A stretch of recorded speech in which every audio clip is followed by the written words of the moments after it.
It all started, as far as the painting, with one of my daughters. I was working then with the gas company, and I was always so stressed out. And that night, my daughter, she was already married. It was in '95, and she stopped there and said, "Pablo, I see you're all stressed out. Why don't you do something to relax? Why don't you start painting? I'm gonna throw away these paints that belong to her husband." And I told her, you know what, maybe leave them there. So I started doing painting, but with no training or no.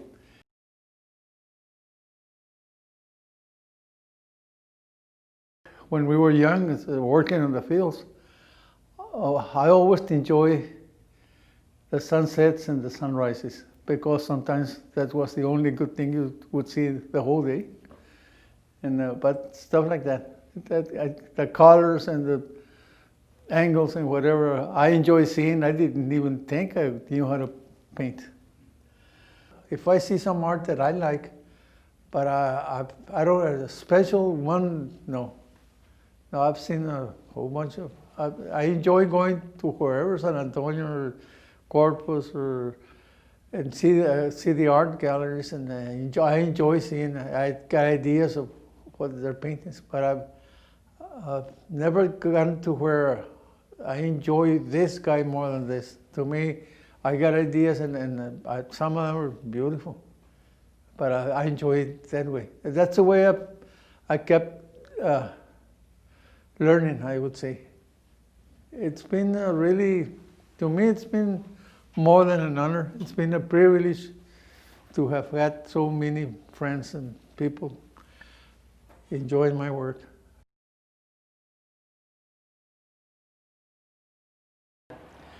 Yeah, I've tried, I don't know, I guess since I'm not too good at speaking English or Spanish, I try to do it with a brush. And at first, the first exhibits I had, man, I had a hard time, because I remember the first time they called me for an exhibit. I had maybe in those days I had about at the most 12 to 14 paintings. And I was so nervous, and I called this guy, a friend of mine. He was the one that got me into the Smithsonian Traveling Exhibit. But that was before that. And I told him, I don't know what to do. I don't know anything about painting. I don't know anything. I'm nervous like crazy. He told me, you know what? I've never had any training. You just keep doing what you're doing. And let it work that way. Do whatever you feel, paint whatever you feel.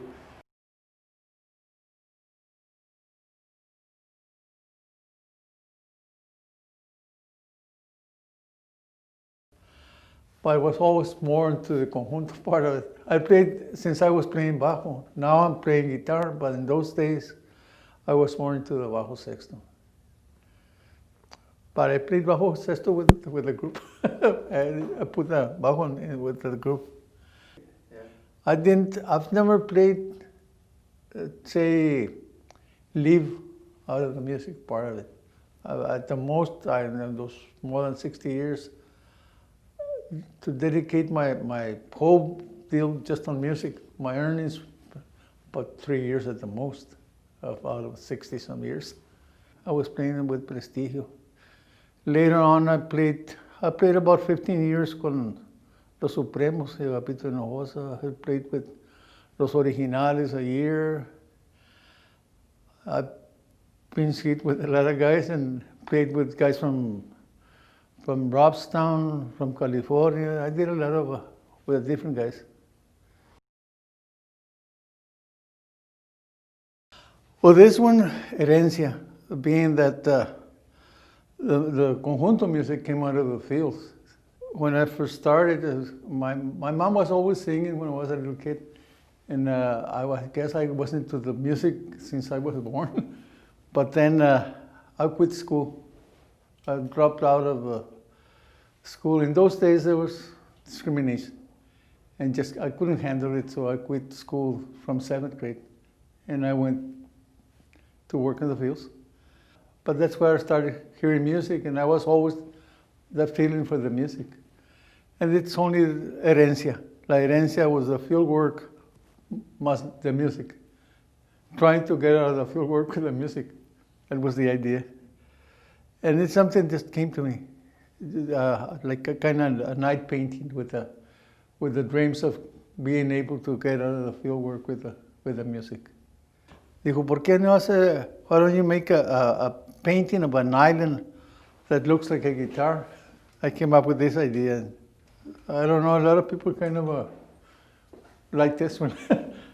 I guess because the idea of the island with the reflection of the guitar on the bottom.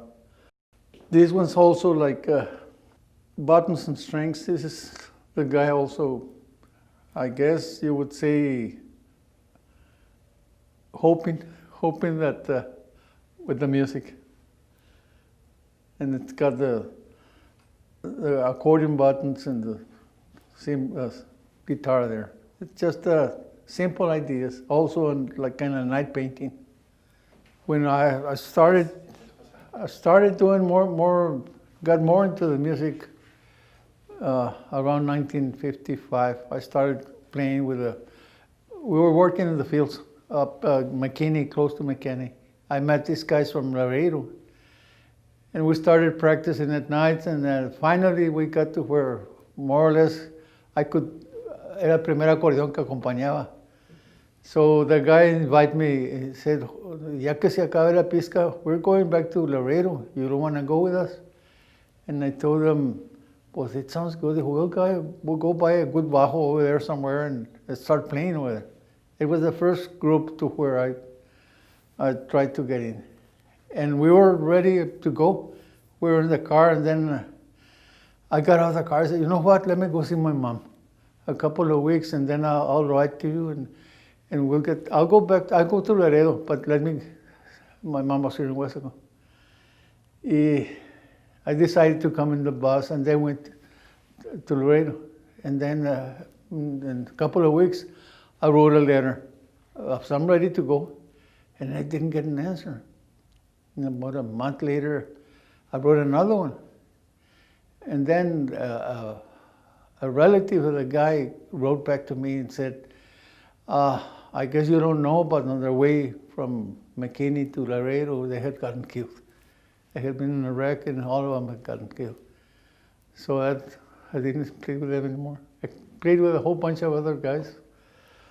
And him, way in the 60s, we played not in the same group, but with my group where I was playing, and his group, way back in the 60s, when he were first starting.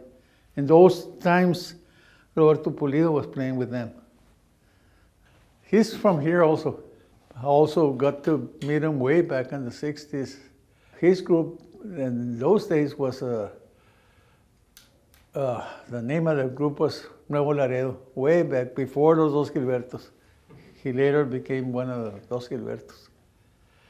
But in those days, I saw him, their group was playing in Sanger, California, and we went to a dance stand. I already knew them as far as, not personally, but I knew who they were. This one's Raíces. It's kind of abstract. And the idea of this one is that the Raíces are holding the accordion, and this one here goes all the way to the valley. That little piece there. It's just an idea of doing the raíces, the roots of the music. I started mixing it up, I'd say in 2000, and more or less 2005. I said, I'm going to go with different styles, different ideas, not just portraits and not just something that some people like things a little more abstract. Gilberto Garcia, he's also from here. We had done an interview with college here. I already knew him. I've known him forever also. And I was remembering some of the polkas I think the first recordings he did. And there we met there, they had done us an interview. Him and Gilberto Lopez, me and someone else, I don't remember him. And I told him I want to do a painting of you before he passed away. And I started doing it, but I didn't finish. He passed away before I had finished. Anyway, after I presented a copy, the same as this, to his wife and his family. They got a copy in their home, same as this. It's what they call the father of conjunto. He's one of the main guys that go back. And I had the privilege of playing one polka with him way back in the early 60s. So I always consider him like a pioneer, a pioneer as far as the music. And it's one of the last portraits I've done. The last ones I've done is esta de Narciso, de Rubén Vela, de Cali Carranza, de Jesse Serrata, Chacha Jimenez. But I've got about 20 musicians, pioneers, innovators, Esteban Jordan, musicians that have been into the conjunto music, and have most of them passed away. Not all of them, but a lot of them has passed away. More than 60 years that I've started. I did a couple of years with a conjunto orquestal, what would be more like a Tex-Mex orchestra, and that was the idea on this, to put the keyboards and saxophones and guitars to where it's a bigger band. Conjunto was the main deal. All this music came out of the conjunto. It got more innovated, I would say. But still, the basics is the acordeon and the bajo sexto. But this was just an idea to include all the instruments that go with the conjunto, con Orquesta Tejana, let's say. This one's also like a little abstract one. The idea of this, just showing sin fin, just showing notes. That's why it's got the A, a D, a B, a C. Just showing notes of the sound of the music. This one's also, it's like a dream. This is like a dream with the water real calm down, and there's the guitar. Most of the paintings have an instrument. But it's just also an idea. Some of them, not all of them, but some of them, when I'm dreaming, when I'm sleeping, the idea would come. At first, which I was more into this, I would get up and start the painting and go back to sleep, just so I wouldn't forget the colors or the angles. That's what músico, musician. See if you can find the musician there. My daughter she lives in Michigan, has one that's more abstract, but then when you find it, you can't erase it. It's just an abstract. I've done maybe about 5 or 6 in this style, with different colors and different angles, but with the idea of doing it, see if they can find it. There was a lady we had an exhibit at Texas Folk Lab in Austin. This is the second one we have there. And the lady would look at it and came back and said, why is that this one doesn't look like this? Well, that's the idea. I'm trying to make them to where the message, to put out the message, but in different styles, in different ways. On this one's, really the idea is the field work. This one was a dream. This one here. I always try and show the sunsets. I do a lot of sunsets, sunrises, because of the colors of the sky. Like this one here, it's just the trees with the sunset. This one was during the day with the blue bonnets and the sun real shiny. Just ideas that come to me. Sometimes I don't even know why they come. After I'm working in it, I say, man, how did I come up with this? On some of them, I'm glad that what I'm seeing with my mind, it's coming out on the canvas. This one here, just the way it was then, with the lonche and the lumbre there by the side of the little bag with the food to eat. And we would look for a tree to eat under the tree with a barrel of water and the accordions and bajos on the field. It was always my dream, being able to get out of the fields with the music, which never happened, 100% no. I've enjoyed, I don't see how I can separate the field from the music. To me, they're together. And that's why I try to do it this way. The song, I did a smaller one, 16 by 20, with the same idea, a little different colors. And this lady came and said, "I want that painting. Are you selling it? I'll sell it to you." After she bought it, another man that was with her told me, "You know who that lady is?" "No, I've never seen her." "She's a federal judge. She bought it." So I got from migrants buy my paintings to doctors, lawyers, judges. So I've been really blessed. Really been blessed. I feel, I don't see how, with the minimum education that I got my GED when I was already married, with no knowledge as far as paints, or training of do this or do that. I know it has to be God's hand, because it couldn't be me. I don't know anything about this. This one's the same. This one's what the instruments are there, and it's got birds, the tree singing. The birds are singing. The instruments are there. It's just an idea.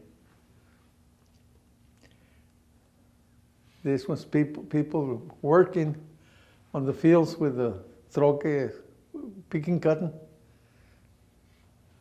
Also just an idea of how it was then. This tripod, that's what they used to weigh the cotton. A tripod, and they would hang a weight there, and you would hang on your sack there and weigh, see how many pounds. There was a lot of troqueros that would put springs on the weight to where they wouldn't go only to a certain. You could have double the weight, but they would only pay you what they had. This one here was the one that I was telling that the lady didn't know, how come you're doing this and it doesn't look like the other one. It was just that I felt like doing it like that, so it came out like that, and I enjoyed. This is a picture I had seen, but I didn't go complete detail, no. It's just a picture that I've seen, and I got the ideas for the little houses there in the back. And change the colors and try and make it to where like the sun was hitting this way, the shades on this side. Just an idea. This was the palm trees with the valley. I've been lucky to where I've done a little over 600 paintings. And out of those I'd say I've sold a little over 200. But I've been lucky. I've been lucky to where people seem to like them, especially old folks like myself that were there, or sons and daughters of people that hear stories from their parents or their grandparents. And I always have this in my mind. Some kids don't know the history, which this is history, whether we want it to be or not, it's history. Some parents kind of, olvídate, you just go, no, don't forget where you come from. So when you get to where you're going, you know where you came from. Be proud of who you are.